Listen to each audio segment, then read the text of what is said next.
Welcome to the Gay Buddhist Forum, where teachers from all schools of Buddhism offer their perspectives on the Dharma and its application in modern times, especially for LGBTQI audiences. These talks are offered freely to the world and made possible by appreciative listeners. If you would like to support our efforts to share the Dharma with underserved audiences, please visit gaybuddhist.org. There you can donate, find a list of upcoming speakers, or enjoy many hundreds of these recorded talks dating back to 1996.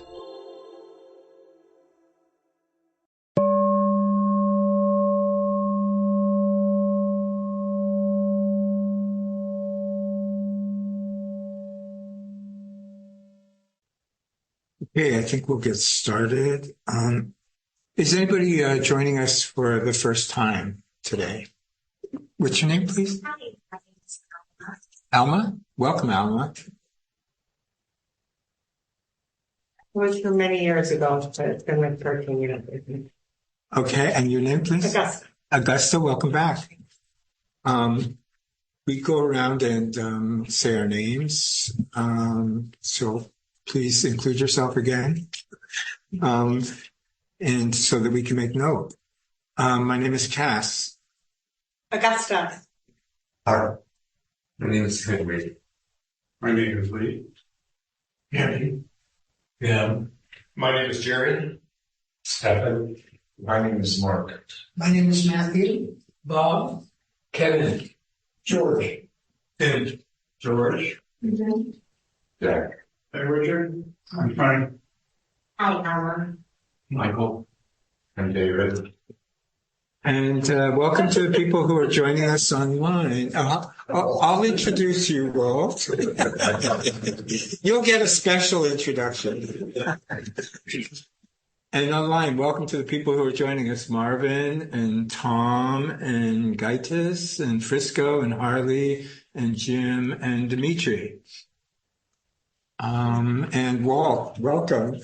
Walt Opie was introduced to insight meditation in 1993 at Spirit Rock and attended his first residential retreat there in 2005. He is a graduate of both the Spirit Rock Community Dharma Leaders CDL4 program and the Sati Center Buddhist Chaplaincy program. Walt is a participant in the current Insight Meditation Society teacher training program. That was a few years ago. Okay. Thank you for the update. We'll update it online.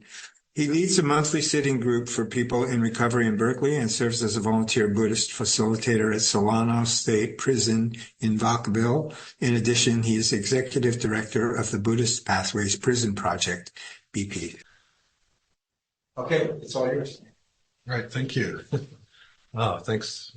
It's nice to be here with you all.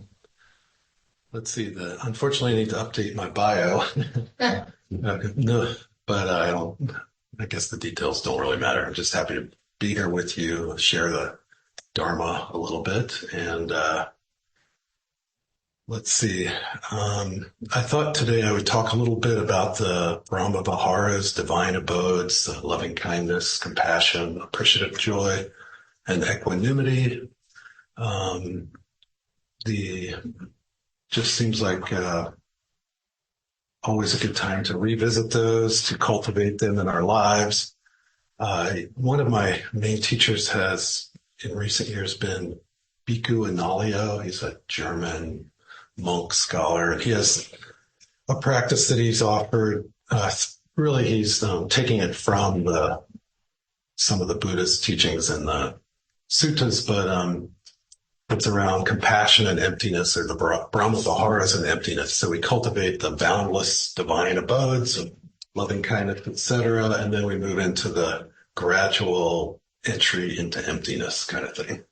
So I've been, that's kind of where my practice has been in recent times, and I'm enjoying exploring that territory. And recently I was just doing a little extra metta practice, and then I went out to into the world, off the cushion into the world, and I had to take my daughter somewhere, and there was like in a parking lot, and it was one of those crowded parking lots where I'd get anxious because there's too many people wanting to park and not enough spaces.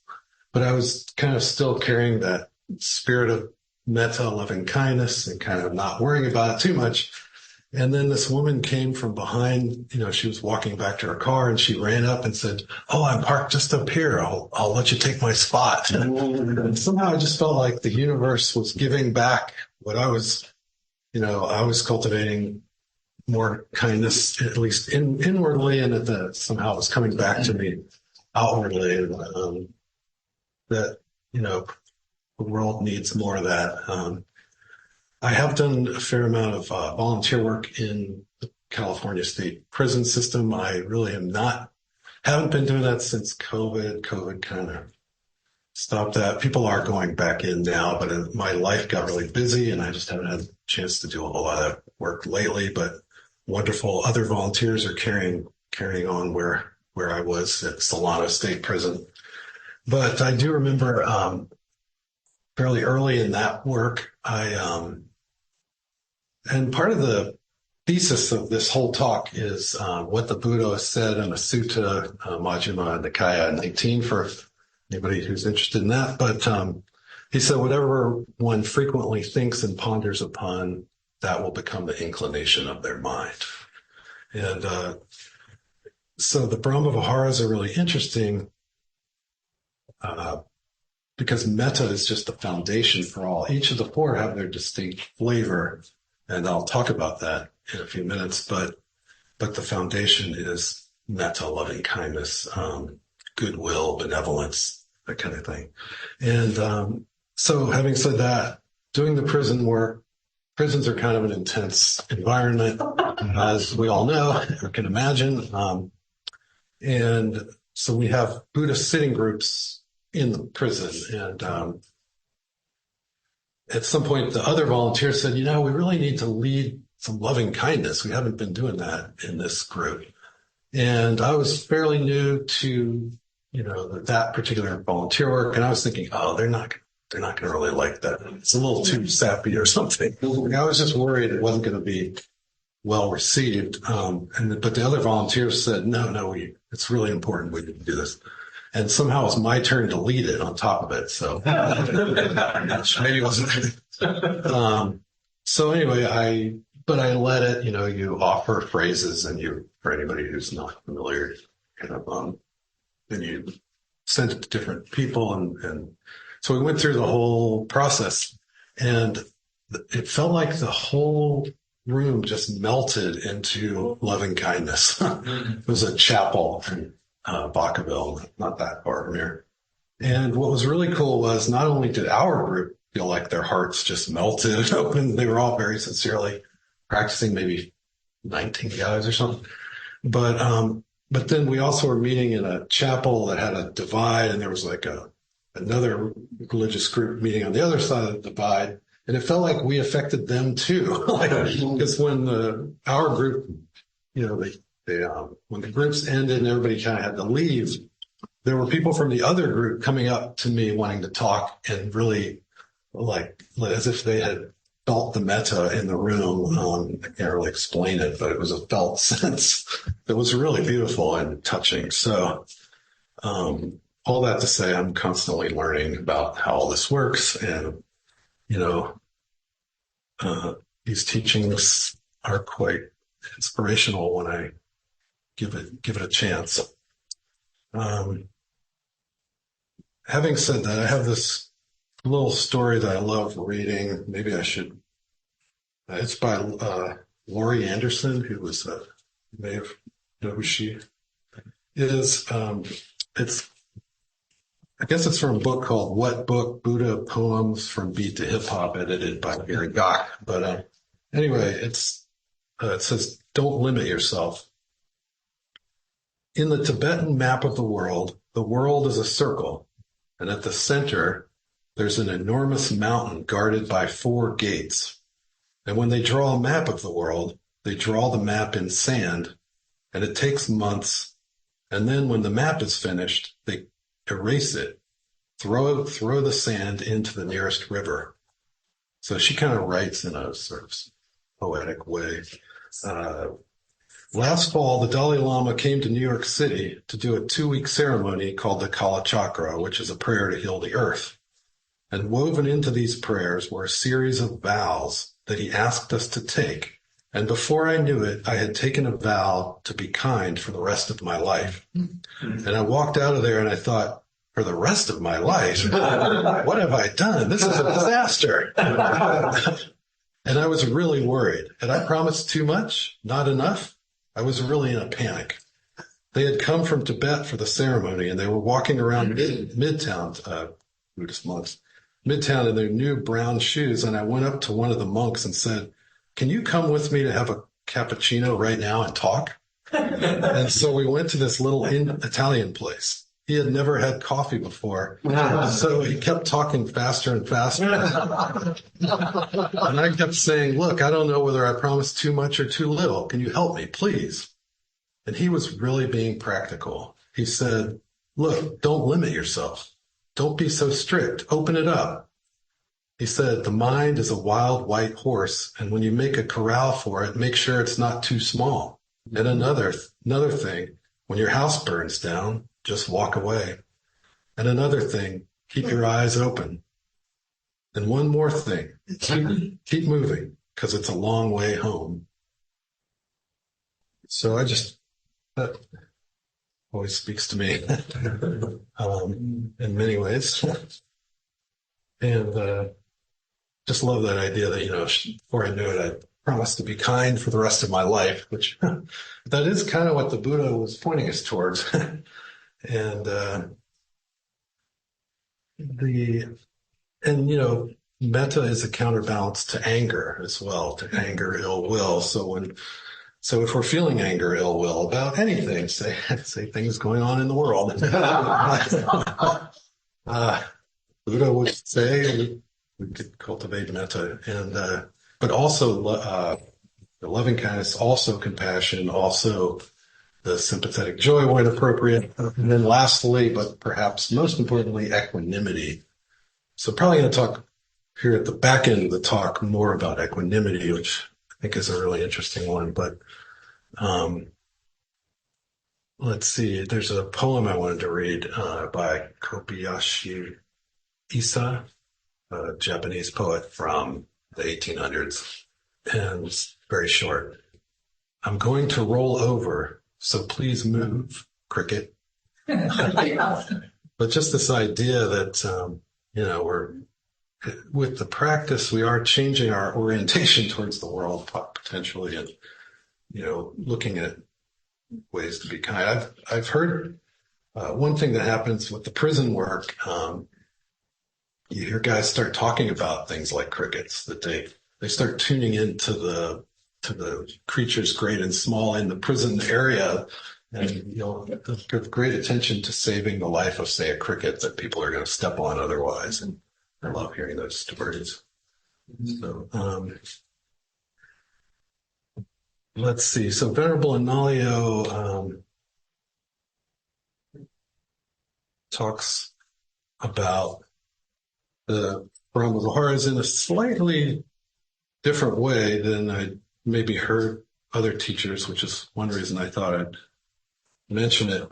And also it talks about how metta, loving kindness, it's a mental attitude of mind, that we're cultivating. And somehow I hadn't thought about it quite that way before.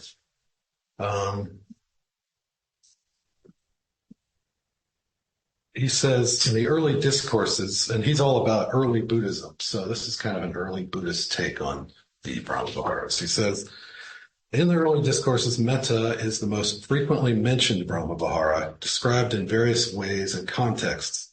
Underlying this emphasis on the first of the 4 Brahma Viharas is its foundational role for the cultivation of the other 3.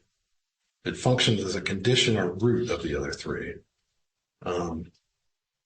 For example, one of the suttas compares metta, loving kindness, to the water that nourishes the root of the tree of compassion.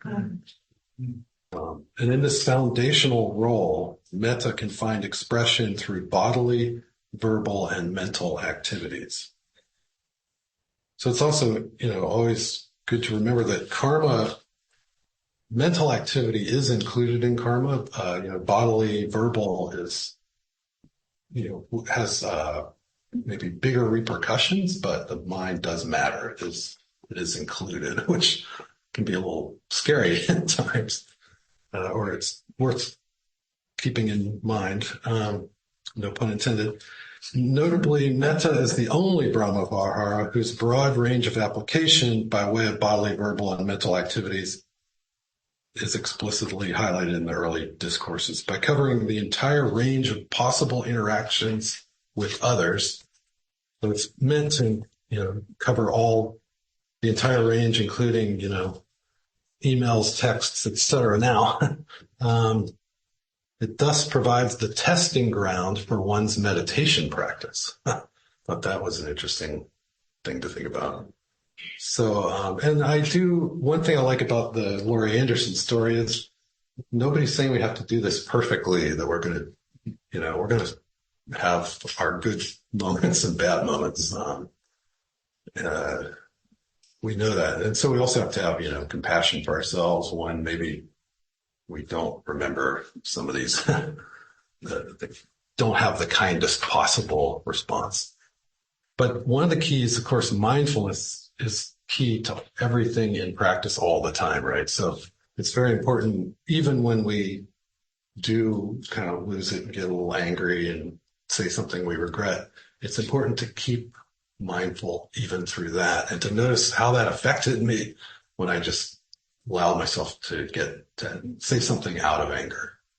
Venerable Analayo, one interesting thing about him is he talks about how he is an anger type. So he's had to work really hard with all this, which I relate to because I have had anger issues myself in the past in particular. I can't, it is part of my issue too. But one thing Venerable Analayo said on a call just the other day was anger. Somebody brought up that their boundaries had been violated by another person where they were living, and they were very upset about it.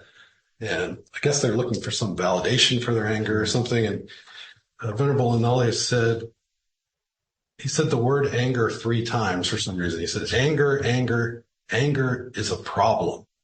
It can never be a solution.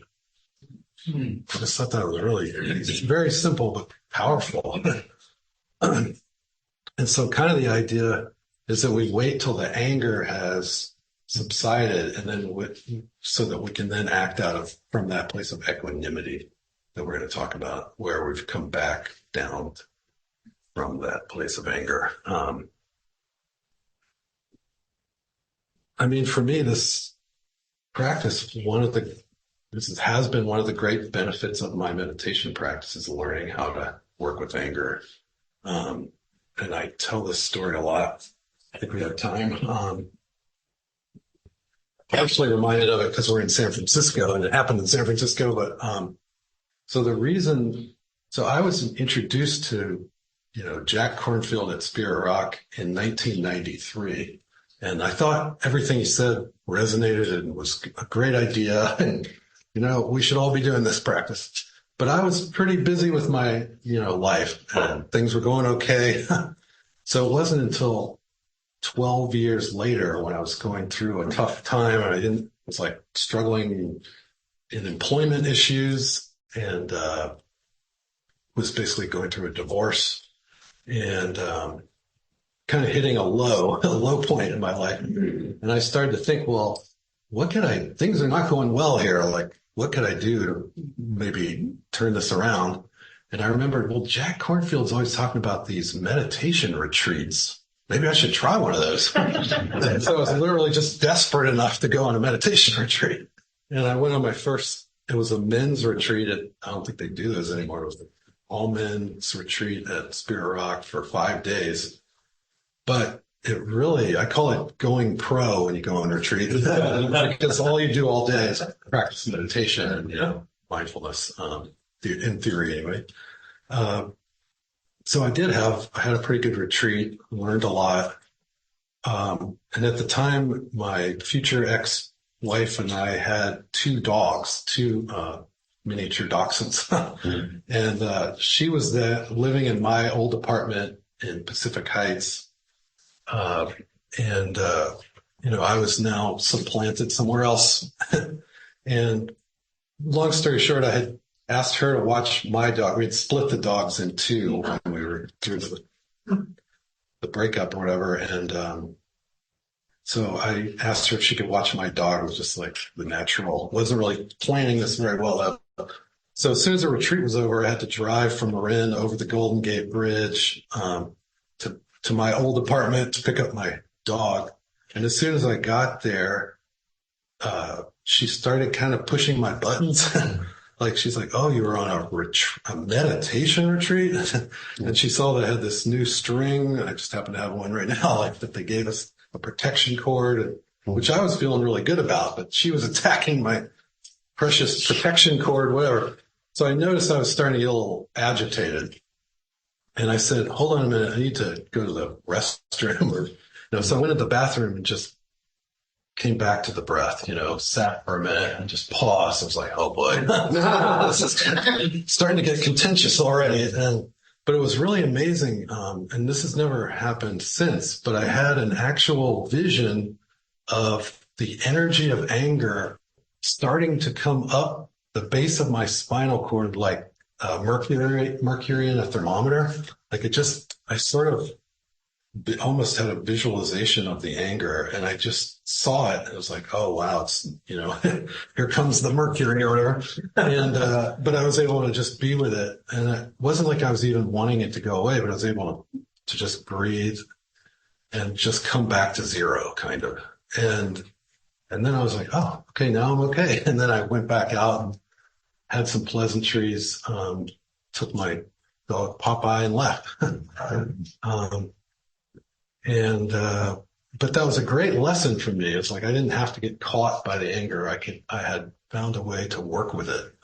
And so that is kind of what Venerable Analayo is recommending we do. And I know Thich Nhat Hanh says, if you're really angry, just lie down. Don't do anything. Just lie down until you feel better. So anyway, taking a look at my notes here. There's so much we could say about, metta, loving kindness. I think we've probably all heard a lot of it. Well, one thing that Bhikkhu Analayo says, there are many benefits of cultivating the Brahma Viharas, starting with metta as a foundation. One of them is they are the cause of happiness and considered, quote, an acquisition of a mental condition that is comparable to wealth. Comparable to wealth. So they're kind of Buddhist idea of wealth is to be filled with the Brahma Viharas. In addition to transforming one's own mind, the practice of compassion, for example, also has positive effects on others. So obviously, if we are genuinely cultivating this, it has a positive effect on those around us. And I do remember after that event happened, that first retreat, I went on another retreat. I got a job at Spirit Rock, kind of went all in. And after, I can't remember, maybe 8 or 10 years later, one of my closest friends who I'd known for quite a while just looked at me one day and said, what happened to all your anger? You've really changed. But it was a really beautiful confirmation that things were going in a much better direction. And it affected him. He realized that he's feeling better too, right? Because he doesn't have to worry about his Walt get upset if I have to tell him some bad news or something, whatever it was that used to trigger me. The third one is antidote to anger. So we've covered that. The fourth one that Venerable Analayo mentioned here was an attitude of metta is also the best way to proceed when one has to reprimand or criticize another, which should not be done with an angry mind. And fifth, it said, a mind well cultivated in metta is supreme in beauty. So if we want to beautify ourselves in some way, fill ourselves with metta. If you're going about it the Buddhist way, anyway. So Jack Kornfield would always talk about people would go on the 2-month retreat at Spirit Rock and come out of it with what he called the Vipassana facelift. So, people would be just glowing, and you did feel like they were more, their faces were kind of more open. I mean, it was great because I worked there for 7 years. So I would always love that time when that retreat ended and people would come out and they kind of come into the office to talk to whoever they could get a hold of and talk for 2 months. And it was really wonderful to just see these folks and talk to them. And you could just see they were kind of beaming. And the other key thing here that Ajahn Jayasaro, a monk in the Thai forest tradition, writes, Metta is a pure love because it's free of attachment to the idea of self. With metta, we want nothing other than the happiness of living beings. Metta is love, and this is idealistic version. Metta is love which flows out naturally from a fulfilled mind rather than an agitation in a mind that lacks refuge. Metta wishes for nothing in return, not even love or understanding. The Buddha said that the unconditional love a mother bears for her only child is the closest approximation to this love in the world at large, but for the one who cultivates metta, that love is not restricted to one's child, but is felt for all that lives. So I also like to share, so when I'm offering the metta, we're not going to do the metta practice today, but when I'm offering it, I like to share stories of kindness to kind of warm up our hearts. I thought I would I'll give you a couple examples. This was from a Reader's Digest thing. When I was a kid, my parents always had Reader's Digest, and I just remember how I love parts of it. So this is just a touching kindness of strangers. 2 firefighters were waiting in line at a fast food restaurant when the siren sounded on their fire truck parked outside. As they turned to leave, a couple who had just received their order handed their food to the firefighters. The couple then got back in line to reorder. Doubling down on their selfless act, the manager refused to take their money. Driving home in a blizzard, I noticed a vehicle trailing close behind me. Suddenly, my tire blew. I pulled off the road, and so did the other car. A man jumped out from behind the wheel and without hesitation changed the flat. I was going to get off 2 miles back, he said, but I didn't think that tire looked good. So kind of amazing. And then just one more. As I walked through the parking lot, all I could think about was the dire diagnosis I had handed my patient Jimmy, pancreatic cancer. Just then, I noticed an elderly gentleman handing tools to someone working under his stalled car. That someone was Jimmy. Jimmy, what are you doing? I yelled out. Jimmy dusted off his pants. My cancer didn't tell me not to help others, Doc. Before waving at the old man to start the car, the engine roared to life, and the man thanked Jimmy and drove off. Then Jimmy got into his car and took off. Take-home message: kindness has no limits and no restrictions. So the last thing I'll say, because I just thought this was interesting, was in the suttas, there's a discourse that says that,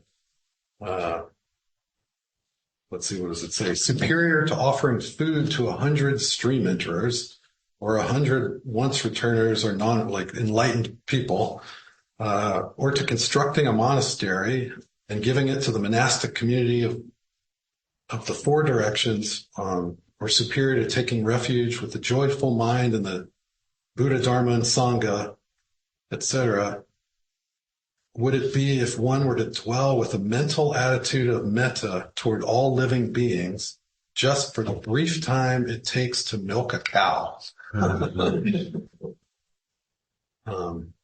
Just thought that was interesting, that it's like people do a lot of things for merit and whatnot, and the best thing you can do is to keep that attitude for, I don't know how long it takes to milk a cow exactly.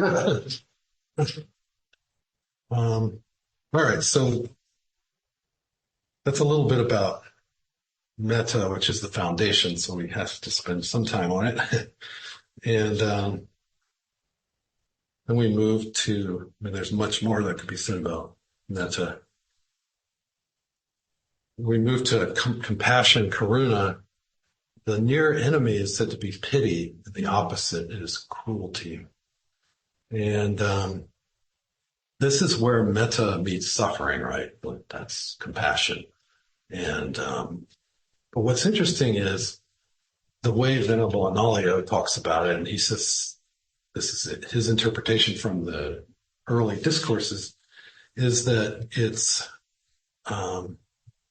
the idea is that we wish for the people to be free from suffering and the causes of their suffering, but that this can actually be joyful. If we're wishing for you, whoever you are, to be free of the causes of your suffering, this could actually bring us joy. In other words, it doesn't have to bring us down into, the depths of sadness and, the pity of the near enemy, that it can still have an uplifting quality.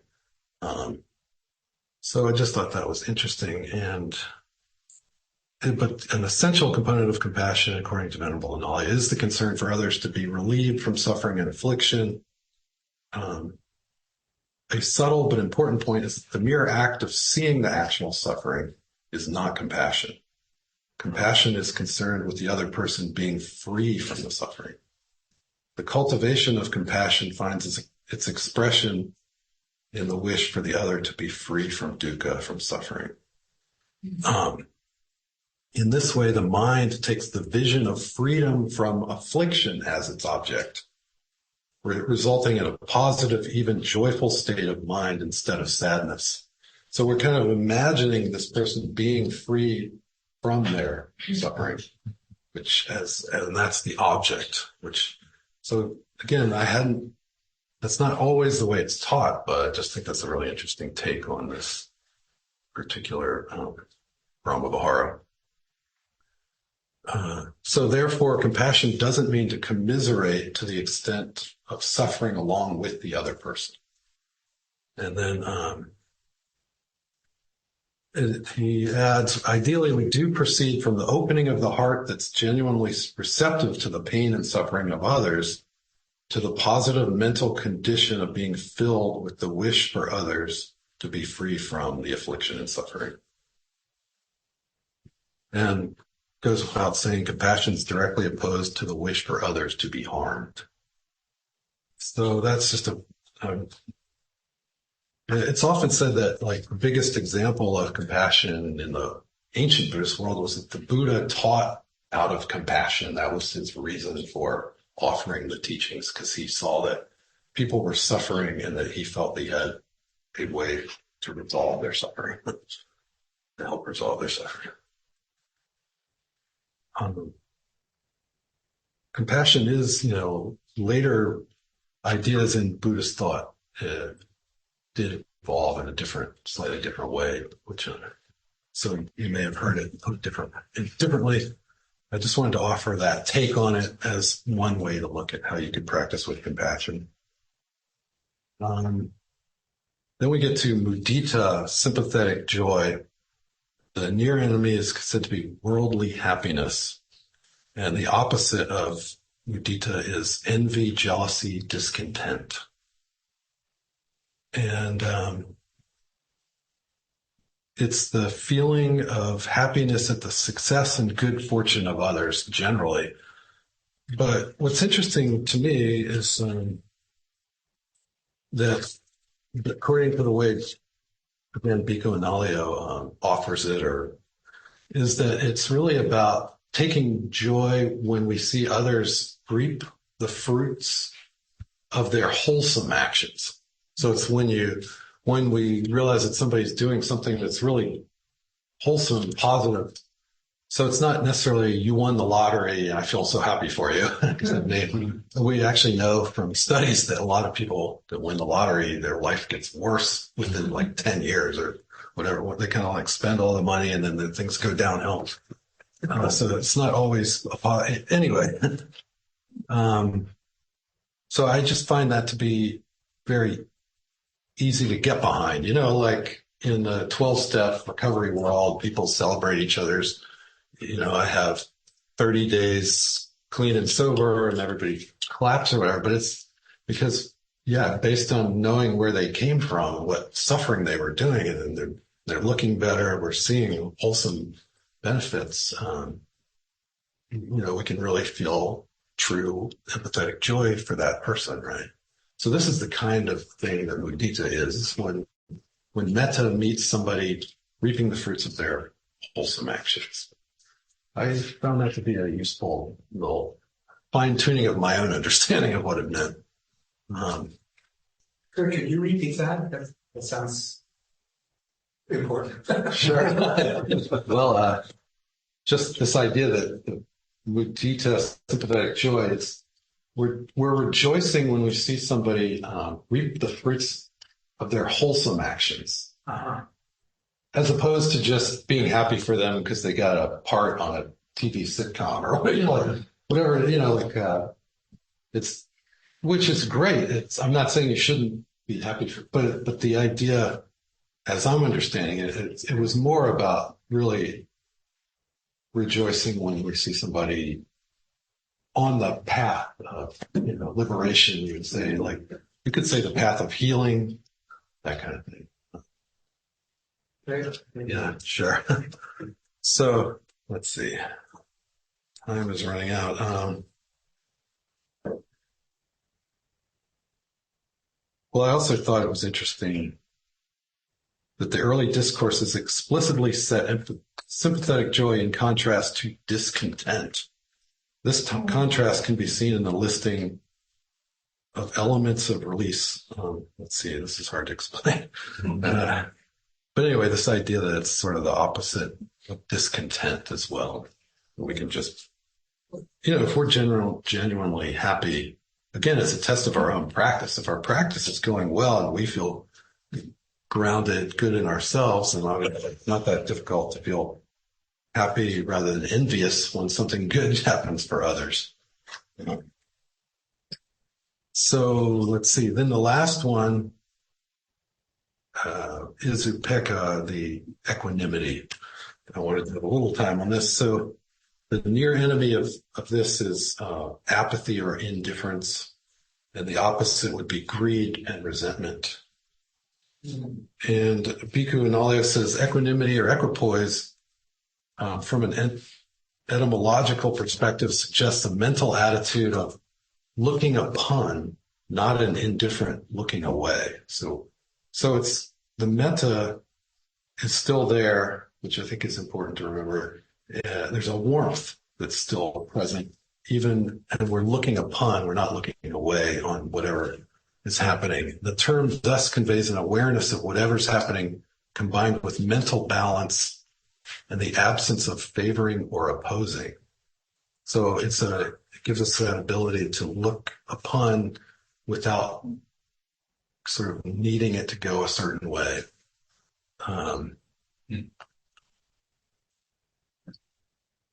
Let's see. And what's interesting to me that he brings up for this one is when compassionate activity meets with a careless or cold response, then perhaps the time has come to move on to equanimity. This requires giving up attempts to control the situation and change it for the better. This is Bhikkhu Analayo, right? And then he says, instead, one allows others to take responsibility for their own actions and attitudes. In this way, equanimity can indeed round off compassion by liberating compassionate activity from the expectation of results. So we act with compassion, but then we have to let it go at some point. We can't control what other people do or say. I mean, again, part of my path has been recovery from alcoholism and addiction. And so I see, I talked about, you could have the mudita, sympathetic joy, when somebody's kind of doing well and staying sober. But the opposite happens where people start using drinking again, and you can offer them a lot of different types of help, and they still may or may not take it for whatever reason. And it can be very heartbreaking if we don't have this practice, this equanimity to kind of help keep us balanced in the face of it. And that we have to, like he says, we have to, like the prayer in equanimity would be, may they take responsibility for their actions. Just as I need to take responsibility for my actions, may that person take responsibility for their actions. So this is kind of the way we cultivate equanimity, if you need a phrase.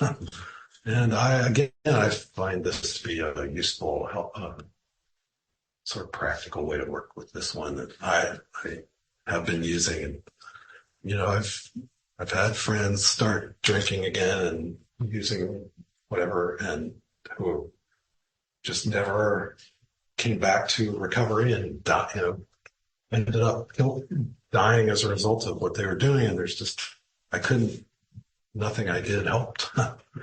And so that's just the way it goes sometimes. And there is a story in the sutta somewhere where there's basically a drunk who is the cousin of somebody that close to the Buddha, and this person's like a wealthy benefactor of the Buddha, and that guy tries everything to help his, like a first cousin, I think it is, or something. But the person takes the money, just keeps taking advantage of the guy.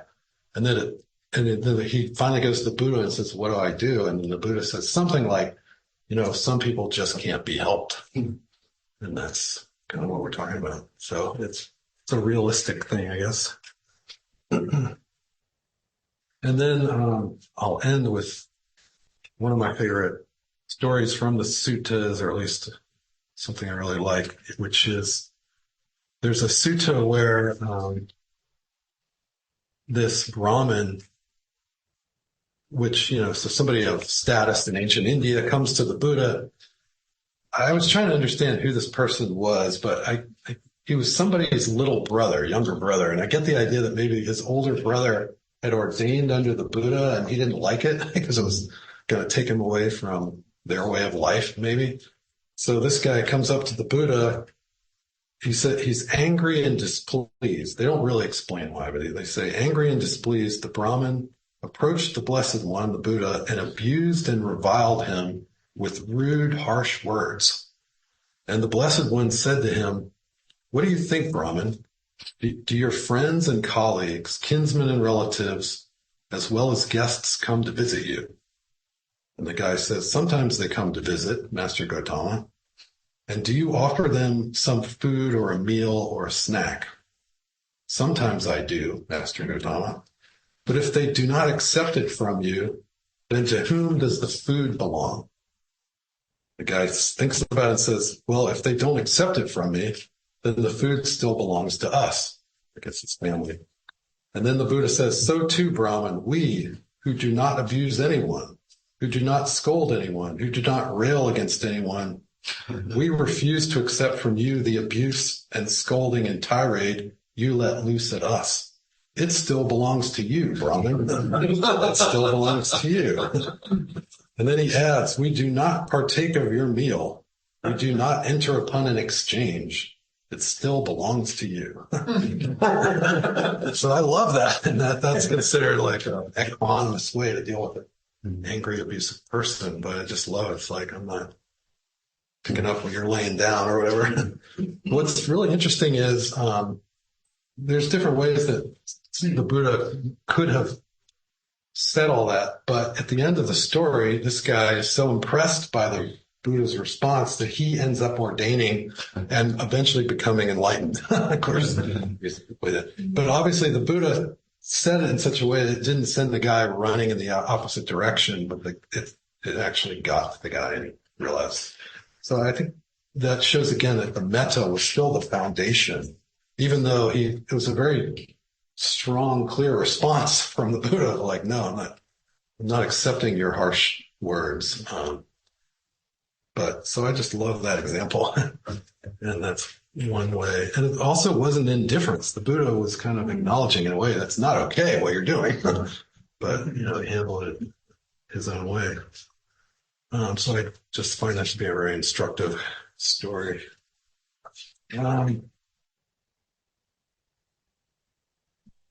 Well, maybe I'll let all these quotes go for now. But thank you for your kind attention, and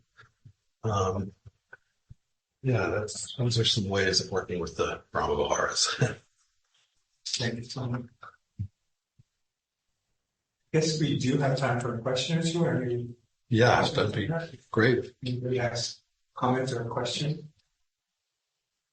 Happy to entertain any questions.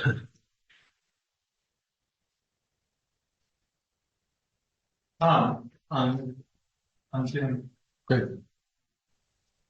So, Walt, thanks so much. It's great to have you back. I love the way at the end there, you sort of gave two sides of the same coin. One was like we can have goodwill towards other people, but we can't change whether they take it or the outcome, and we have to let go of that.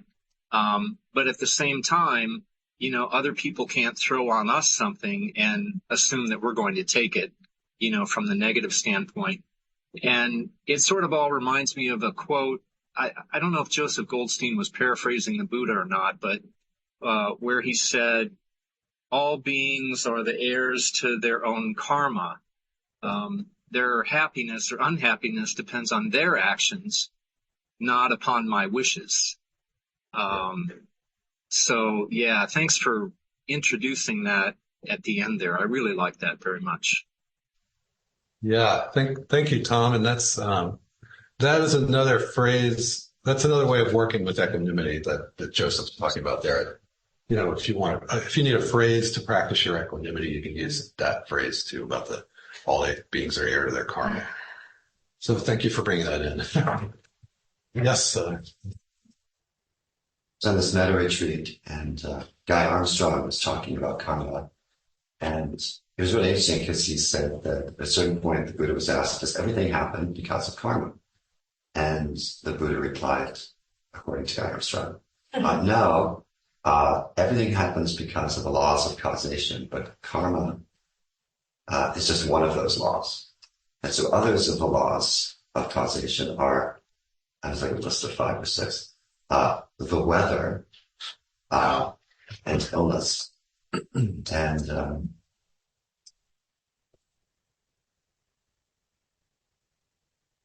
my father was a very angry person. He was very violent and hit a lot of people, including me and my sister, and took my brother to the hospital and stuff. And I was very angry with him for much of my life. And fortunately, he died. It's the happiest day of my life when we buried him. And so I'm not angry with him as much anymore. But I reflected that, he may have not been responsible for that. He was injured in the war. And so that may be another part of equanimity is, because it feels like when I hear that phrase about everyone is the heir of their own karma, it feels a little blamey to me, a little bit not compassionate, So that's my job. Share that. Yeah. Well, I think of that as compassion as well, to see that your father's anger came from causes and conditions, and not that it made his actions okay, but you could at least have compassion that he obviously was suffering in some way that caused him to act like that, and that suffering came from whatever happened in his past. So I do think it's very helpful to see how those things work. My family believed in corporal punishment when I was a kid, so I would get spanked, and then I interviewed, and I was even in recent years was still kind of annoyed, and my parents for thinking it was fine to spank me all the time. And but then I was talking to my father right before he died, and he told me stories about what his father did to him, which was way worse than anything he ever did to me. So in his mind, it was like he was, he was lightweight or whatever. Gentle, yeah, he was very gentle. So it was just I don't know. I mean, the other thing that Buddha said was that people act out of ignorance, and sometimes, and that's helpful to remember too. Do you find in working with people who had addictions that's like helpful as well to like know that their addictions may arise for many different reasons and stuff? Definitely. I mean, trauma is usually underlies a lot of addiction because it's like self-medicating quite often in my experience. So we have to look at the trauma beneath, the addiction in a way. The Gabor Mate doctor in Canada, my road says something like, we shouldn't be asking why the addiction, we should be asking why the pain. I find that very helpful in the addiction. A very compassionate way of looking at addiction. Yes. So to sort of follow up on that a bit, and at this point dealing with the return to addiction from somebody that was important to me or is important to me. And so it occurs to me that the other thing that can easily happen, I think, is not just equanimity, but also anger. And so a piece of it is that compassion may also be that you're expecting to get something out of it, if only for a feeling of appreciation, and my compassion has been successful, and so forth. So I don't know what near enemy or whatever that is, but that's a potential issue that can rise.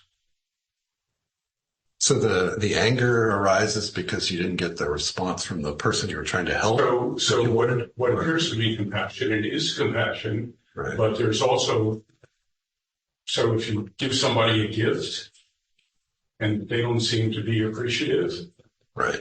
Even if you gave it to them out of the purest motive, seemingly, you may feel, I don't know if anger is quite the right word, but right. But there's benefits in both directions. And that's where our attachment is. It's not part of the Brahma Vihara of compassion. So that's our little extra thing we're adding. It could easily, so we have to see that. Go along with it and not be noticed. It sounds like a near enemy in some way, but I can't define it.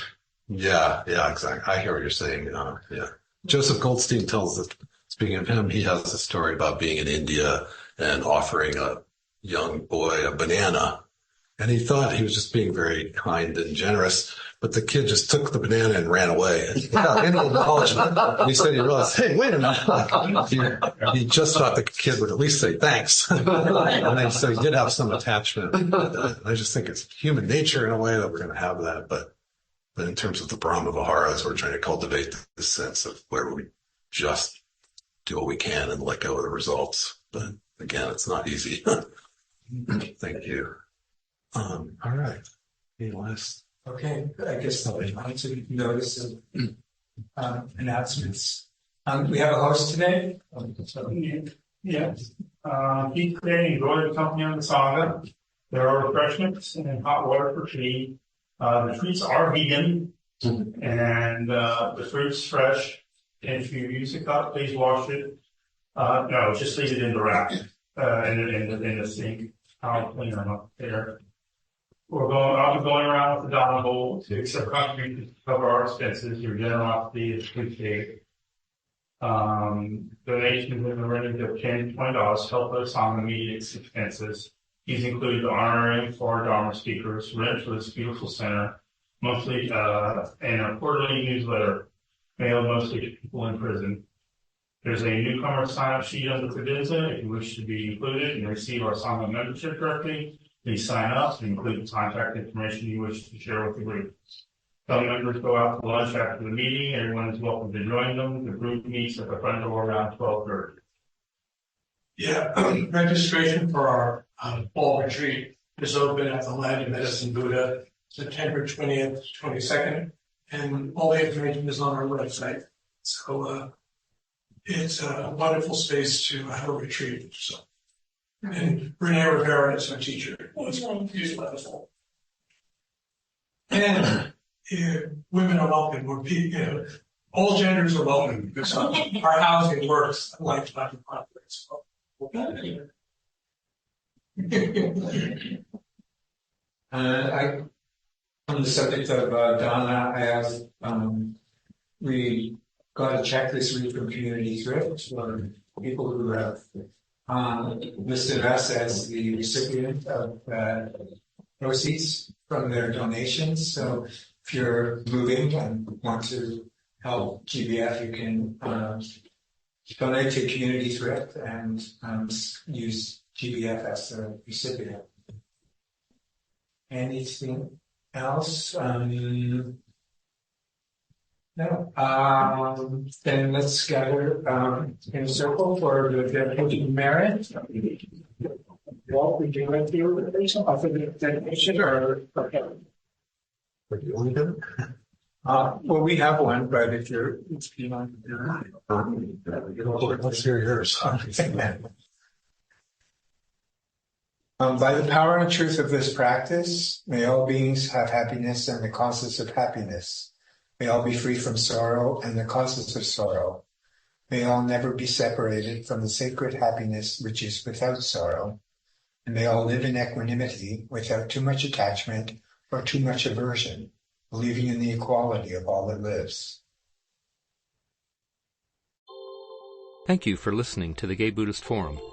If you would like to hear several new talks per month and be notified of upcoming speakers so you can participate live, please subscribe to this podcast, like us on Facebook, and join our mailing list by visiting gaybuddhist.org.